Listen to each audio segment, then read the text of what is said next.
now just less than 2 hours away for the first votes being cast in the first in the nation primary in New Hampshire. And once those votes are counted this time tomorrow night, the focus will turn squarely to our part of the country. The South Carolina primary is next up, and then Georgia, where officials tell us a record number of you have registered.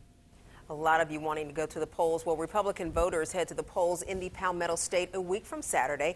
Donald Trump has a double-digit lead over Ted Cruz in the latest Real Clear Politics average of all of the polling places where people will go and all of the major polls. Marco Rubio is third, though the last poll was taken before the Iowa caucuses.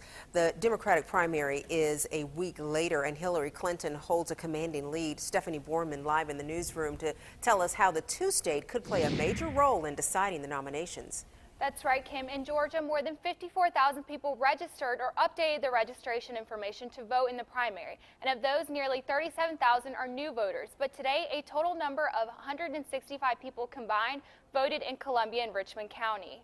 After the first presidential primary election in New Hampshire, all eyes will shift to the Palmetto State. It's known that South Carolina does very, very well for the candidates, and they're like all over the place. When they leave New Hampshire. Political science professor Craig Albert says the South Carolina primary can help predict how the South will do in the SEC primary. If people are expecting to do well in the South but do poorly in South Carolina, they will drop out. While the SEC primary is organized of 11 states holding elections on March 1st, South Carolina is the first in the South, and the results from the Palmetto State will impact its neighbors in Georgia.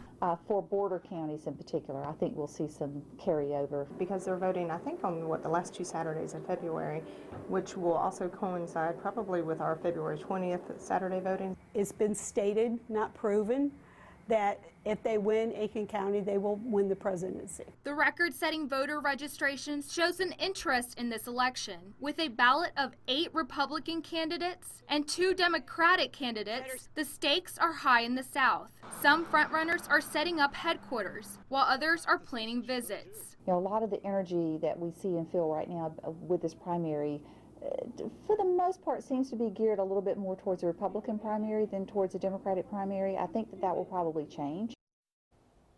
South Carolina Republican primary is on February 20th and the Democratic primary is on February 27th. In Georgia, early voting does continue and Election Day is on March 1st. We have a complete list of polling places and their hours on our website, WJBF.com.